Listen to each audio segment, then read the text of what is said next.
ಈ ಬಾರಿಯ ಬಜೆಟ್ ಅಧಿವೇಶನ ಕೇವಲ ಆಯವ್ಯಯದ ಬಜೆಟ್ ಮಂಡನೆ ಮಾತ್ರ ಸೀಮಿತವಾಗಿರದೆ ಸರ್ಕಾರದ ದಿಕ್ಸೂಚಿಯಾಗಿರಲಿ, ಬಿಜೆಪಿ ತಂದಿದ್ದ ಜನವಿರೋಧಿ ನೀತಿಗಳನ್ನು ರದ್ದುಗೊಳಿಸಿ ಜನಪರ ನೀತಿಗಳನ್ನು ರೂಪಿಸುವ ನಿಟ್ಟಿನಲ್ಲಿ ದಿಟ್ಟ ಹೆಜ್ಜೆ ನೀಡಲಿ ಎಂದು ಕರ್ನಾಟಕ ರಾಜ್ಯ ರೈತ ಸಂಘದ ರಾಜ್ಯಾಧ್ಯಕ್ಷ ಬಸವರಾಜಪ್ಪ ಹೇಳಿದರು. ಇನ್ನು ಸುದ್ದಿಗೋಷ್ಠಿಯಲ್ಲಿ ಮಾತನಾಡಿದ ಅವರು, ಈ ಹಿಂದೆ ರೈತ ವಿರೋಧಿ 3 ಕೃಷಿ ಕಾಯ್ದೆಗಳನ್ನು ಬಿಜೆಪಿ ಕೇಂದ್ರ ಸರ್ಕಾರ ತಂದಿತ್ತು. ಇವುಗಳ ರದ್ದತಿಗಾಗಿ ಎಂಎಸ್ಪಿಯನ್ನು ಕಾನೂನಾತ್ಮಕವಾಗಿ ಜಾರಿಗೆಗಾಗಿ ವಿದ್ಯುತ್ ಖಾಸಗೀಕರಣ ಮಾಡಬಾರದೆಂದು ಹೋರಾಟ ನಡೆಯಲಾಯಿತು.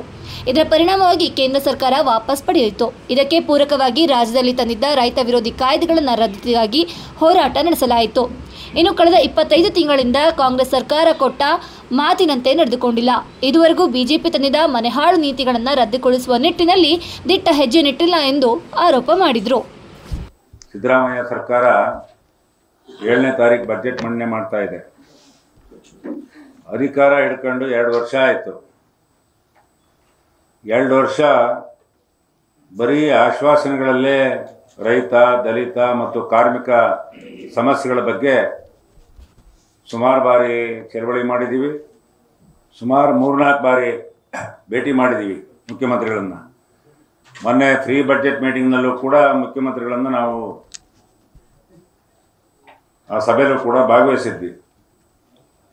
ಆದರೆ ಸಿದ್ದರಾಮಯ್ಯನವರು ಗ್ಯಾರಂಟಿ ಯೋಜನೆಗಳನ್ನು ಒಂದನ್ನು ಮಾತ್ರ ಅವರ ಪ್ರಣಾಳಿಕೆಯಲ್ಲಿ ಹೇಳಿದಂಗೆ ಅದು ಒಂದನ್ನು ಜಾರಿ ಮಾಡಿ ನುಡಿದಂತೆ ನಡೆದ ಸರ್ಕಾರ ಅಂಥೇಳಿ ಏನು ಎಲ್ಲ ಕಡೆನೂ ಕೂಡ ಹೇಳ್ತಾ ಇದ್ದಾರೆ.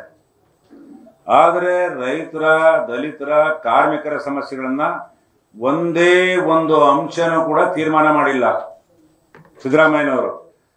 ಅದಕ್ಕೆ ಅವರಿಗೆ ಪ್ರಶ್ನೆ ಮಾಡ್ತಾ ಇದ್ದೀವಿ. ಮೊನ್ನೆ ಅವ್ರನ್ನ ಭೇಟಿ ಮಾಡಿ ಪತ್ರನೂ ಕೊಟ್ಟಿದ್ದೀವಿ, ಅಂತಿಮ ಎಚ್ಚರಿಕೆಯನ್ನು ಕೊಟ್ಟು ಬಂದಿದ್ದೀವಿ. ನೀವು ಕೊಟ್ಟ ಮಾತು ಉಳಿಸ್ಕೊಳ್ತೀರಾ? ಇಲ್ಲೇ ತನಕ ಬರೀ ಖಾಲಿ ಆಶ್ವಾಸನೆಗಳನ್ನು ಕಾಲ ತಳ್ಳಿ ಸಾಕು. ಸರ್ಕಾರದ ಸ್ಪಷ್ಟ ತೀರ್ಮಾನ ಹೊರಬರಬೇಕು ಅಂತಕ್ಕಂಥ ವಿಚಾರವನ್ನು ಗಟ್ಟಿ ಧ್ವನಿಯಲ್ಲಿ ಮುಖ್ಯಮಂತ್ರಿಗೆ ನಾವು ಹೇಳಿ ಬಂದಿದ್ದೀವಿ. ಬಜೆಟ್ ನಂತರ 7ನೇ ತಾರೀಕು ಬಜೆಟ್ ನಂತರ 12-13ರಲ್ಲಿ ಜನಪರ ಚಳವಳಿಗಳ ಬಜೆಟ್ ಅಧಿವೇಶನವನ್ನು ನಾವು ಗಾಂಧಿ ಭವನದಲ್ಲಿ ಮಾಡ್ತಾ ಇದ್ದೀವಿ. ಏನು ಬಜೆಟ್ನಲ್ಲಿ ನಮ್ಮ ಸಮಸ್ಯೆಗಳನ್ನು ಬಗೆಹರಿಸಿದ್ರು, ಯಾವ ಸಮಸ್ಯೆಗಳನ್ನು ಬಗೆಹರಿಸಲಿಲ್ಲ, ಮುಂದೆ ನಾವು ಯಾವ ರೀತಿ ಹೋರಾಟ ರೂಪಿಸಬೇಕು, ತಾರ್ಕಿಕ ಅಂತ್ಯಕ್ಕೆ ತಗೊಂಡು ಹೋಗ್ಬೇಕು ಅಂತಕ್ಕಂಥ ವಿಚಾರವಾಗಿ ಚರ್ಚೆ ಮಾಡೋಕ್ಕೋಸ್ಕರ ಸಂಯುಕ್ತ ಕರ್ನಾಟಕ ಹೋರಾಟ ಕರ್ನಾಟಕದಿಂದ ನಾವು 12-13 ಬೆಂಗಳೂರಿನಲ್ಲಿ ಒಂದು ಚರ್ಚೆಯನ್ನು ಮಾಡ್ತಾ ಇದ್ದೀವಿ. ನಾವಿವತ್ತು ಭಾಳ ಸೀಮಿತವಾಗಿ ಇದರಲ್ಲಿ ನಮ್ಮ ಸಮಸ್ಯೆ ಭಾಳಷ್ಟಿದ್ದಾವೆ. ನಾವು 32 ವಿಚಾರಗಳನ್ನು ರೈತ ಸಂಘದಿಂದ ಕೊಟ್ಟಿದ್ದೀವಿ, ದಲಿತ ಸಂಘದಿಂದ ಒಂದು 30-40 ವಿಚಾರ ಕೊಟ್ಟಿದ್ದಾರೆ, 20-30 ವಿಚಾರ ಕೊಟ್ಟಿದ್ದಾರೆ.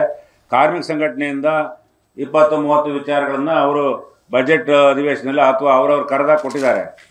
ಆದರೆ ನಾವು ಸೆಲೆಕ್ಟ್ ಮಾಡ್ಕೊಂಡು ಈಗ ಆಯವ್ಯಯದಲ್ಲಿ ಈ ಬಜೆಟ್ನಲ್ಲಿ ಸೀಮಿತವಾಗಿ ಇದು ಆಗಲೇಬೇಕು ಅಂತಕ್ಕಂಥ 15-20 ವಿಚಾರಗಳನ್ನು 12 ವಿಚಾರಗಳನ್ನು ಇವತ್ತು ನಾವು ಅವರಿಗೆ ಕೊಟ್ಟಿದ್ದೀವಿ. ಅಂತಿಮವಾಗಿ ಇವು ಆಗಲೇಬೇಕು ಅಂತ ಹೇಳಿ ಇವರು ಕೇಂದ್ರ ಸರ್ಕಾರ ತಂದಿದ್ದಂಥ 3 ರೈತ ವಿರೋಧಿ ಕಾನೂನುಗಳನ್ನು ಕಿಸಾನ್ ಮೋರ್ಚಾ ಹೋರಾಟದಲ್ಲಿ ಭಾಗವಹಿಸಿದ್ರು, ಇವರು ನಮ್ಮ ಚಳವಳಿಯಲ್ಲಿ ಭಾಗವಹಿಸಿದರು, ಪ್ರಣಾಳಿಕೆಯಲ್ಲಿ ಹಾಕ್ಕೊಂಡ್ರು, ಪಾರ್ಲಿಮೆಂಟ್ ಪ್ರಣಾಳಿಕೆಯಲ್ಲಿ ಹಾಕಿದರು, ರಾಜ್ಯದ ಪ್ರಣಾಳಿಕೆಯಲ್ಲಿ ಹಾಕಿದರು. ಆದರೆ ಇವತ್ತಿನ ತನಕ ಚಕಾರ ಎತ್ತಲ್ಲ. ಮಾತುಕತೆ ಸಂದರ್ಭದಲ್ಲಿ ಮಾಡ್ತೀವಿ ಯಾವಾಗ ಮಾಡ್ತೀವಿ ಅಂತ ನಿರ್ದಿಷ್ಟವಾದ ಟೈಮ್ ಹೇಳಂಗಿಲ್ಲ. ನಮ್ಮ ಪ್ರಣಾಳಿಕೆ ಕೊಟ್ಟಿದ್ವಿ ಇದೇ ಥರನ, ಅದಕ್ಕೆ ಸಹಿ ಹಾಕಿದ್ರು.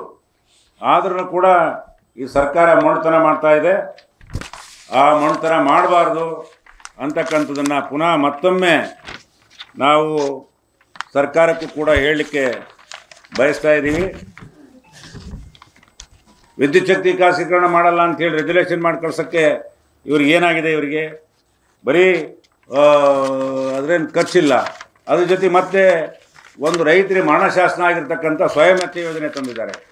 ಮತ್ತು ಗಾಯದ ಮೇಲೆ ಬರೆ ಎಳ್ದಂಗೆ ಮಾಡಿದ್ದಾರೆ. ಈ ರೀತಿ ನಾವು ಸಮಸ್ಯೆಗಳನ್ನ ಪ್ರತಿಯೊಂದು ಹೇಳಕ್ಕೆ ಹೋಗಲ್ಲ. ಈಗ ವಿಷಯ ಆಗುತ್ತೆ. ನಮಗೆ ಕೊಟ್ಟಿದ್ದೀವಿ, ನಾವೇನೇನು 12 ವಿಚಾರಗಳನ್ನು ಕೊಟ್ಟಿದ್ದೀವಿ ಅಂಥೇಳಿ ಆ 12 ವಿಚಾರಗಳನ್ನು ಅವ್ರು ಏನಾದ್ರು ಬಡ್ಜೆಟ್ನಲ್ಲಿ ಮಾಡದೇ ಹೋದರೆ 12-13ನೇ ತಾರೀಕು ಜನಪರ ಚಳವಳಿ ಚರ್ಚೆ ಮಾಡಿ ಅಂತಿಮವಾಗಿ ನಾವು ಏನು ಚಳವಳಿ ಮಾಡ್ಬೋದು, ಯಾವ ರೀತಿಯಾದಂಥ ಚಳವಳಿ ಮಾಡ್ಬೋದು ಅನ್ನೋ ತೀರ್ಮಾನ ಮಾಡಿ ಅವತ್ತು ಪ್ರಕಟಣೆ ಮಾಡ್ತೀವಿ 13ನೇ ತಾರೀಕು ಅಂತಕ್ಕಂಥ ಎಚ್ಚರಿಕೆಯನ್ನು ಮೊದಲನೇ ಬಡ್ಜೆಟ್ಗಿಂತ ಮೊದಲೇ ನಾವು ಮೊನ್ನೆ ಶನಿವಾರನೇ ಭೇಟಿ ಮಾಡಿ ಕೊಟ್ಟು ಬಂದಿದ್ದೀವಿ. ಇವತ್ತೆಲ್ಲ ಜಿಲ್ಲಾ ಕೇಂದ್ರಗಳನ್ನು ಕೂಡ ಪತ್ರಿಕಾಗೋಷ್ಠಿ ಮಾಡಿ ಸರ್ಕಾರಕ್ಕೆ ಒತ್ತಾಯ ಮಾಡ್ತಾ ಇದ್ದೀವಿ. ಜಿಲ್ಲಾಧಿಕಾರಿಗಳ ಮುಖಾಂತರನೂ ಕೂಡ ಮತ್ತೊಮ್ಮೆ ಇವತ್ತು ನಾವು ಮುಖ್ಯಮಂತ್ರಿಗಳಿಗೆ ಕಳಿಸ್ತಾ ಇದ್ದೀವಿ. ಆದ್ದರಿಂದ ಸರ್ಕಾರ ಸ್ಪಷ್ಟ ಒಂದು ತೀರ್ಮಾನಕ್ಕೆ ಬರಬೇಕು ಅಂತ ಹೇಳಿ ಒತ್ತಾಯ ಮಾಡ್ತಾ ಇದ್ದೀವಿ. ನಮ್ಮ CIT ಮುಖಂಡರಾದಂಥ ಅಧಿಕಾರಕ್ಕೆ ಬಂದಂಥ ಕಾಂಗ್ರೆಸ್ ಸರ್ಕಾರ ಏನು ಕೇಂದ್ರ ಸರ್ಕಾರ ಕಾರ್ಮಿಕ ಕಾಯ್ದೆಗಳನ್ನು ಜಾರಿ ಮಾಡಿತ್ತು, ಕಾರ್ಮಿಕ ಸಂಹಿತೆಗಳನ್ನು ಜಾರಿಗೊಳಿಸಲಿಕ್ಕೆ ಹೊರಟಿತ್ತು, ಅದನ್ನು ಇವರು ರದ್ದು ಮಾಡ್ತೀವಿ ಅಂತ ಒಂದು ಭರವಸೆಯನ್ನು ಕೊಟ್ಟಿದ್ರು. ರೈತರ ಬೆಲೆಗೆ ಬೆಂಬಲ ಬೆಲೆಯನ್ನು ಕೊಡ್ತೀವಿ ಅಂತ ಹೇಳಿದರು. ಆದರೆ ಯಾವನ್ನು ಕೂಡ ಇವತ್ತು ಗಣನೆಗೆ ತಗೊಳ್ದೇನೆ ಈಗಾಗಲೇ ಹೆಚ್ಚು ಕಡಿಮೆ 2 ವರ್ಷ ಆಗ್ತಾ ಇದೆ. ಹಾಗೆ ಸರ್ಕಾರ ಮುಂದುವರಿತಾ ಇದೆ. ಮೊನ್ನೆಯಿಂದ ಬಜೆಟ್ ಅಧಿವೇಶನ ನಿನ್ನೆಯಿಂದ ಪ್ರಾರಂಭ ಆಗಿದೆ. ನಾವು ಇವರಿಗೆ ಒಂದು ಎಚ್ಚರಿಕೆಯನ್ನು ಕೊಡಲಿಕ್ಕೋಸ್ಕರ ಅನೇಕ ಹೋರಾಟಗಳನ್ನು ಮಾಡ್ತಾ ಬರ್ತಾ ಇದ್ದೀವಿ. ಆದರೆ ಈ ಸರ್ಕಾರ ಬರೀ ಸುಳ್ಳು ಭರವಸೆಗಳನ್ನು ಕೊಡೋದ್ರಲ್ಲೇ ಇವತ್ತು ಮುಳುಗಿ ಹೋಗಿದೆ, ತೇಲ್ತಾ ಇದೆ. ಆದರೆ ನಾವು ಇವತ್ತು ಹೇಳ್ತಾ ಇದ್ದೀವಿ, ಏನು ಕೇಂದ್ರ ಸರ್ಕಾರ ಕಾರ್ಮಿಕ ಕಾಯ್ದೆಗಳನ್ನು ಸಂಹಿತೆಗಳನ್ನು ಬದಲಾವಣೆ ಮಾಡಿ ಜಾರಿಗೊಳಿಸಬೇಕು ಅಂತ ಹೊರಟಿದ್ದಾರೆ, ಅದನ್ನು ನೀವು ಕೂಡಲೇ ತಡೆ ಹಿಡಿಬೇಕು ರಾಜ್ಯ ಸರ್ಕಾರ. ಹಾಗೆಯೇ ಏನು ಇವತ್ತು ಗುತ್ತಿಗೆ ಪದ್ಧತಿ ಇಡೀ ರಾಜ್ಯಾದ್ಯಂತ ರಾಷ್ಟ್ರವ್ಯಾಪಿಯಾಗಿ ಇವತ್ತು ಒಪ್ಕೊಂಡಿದೆ.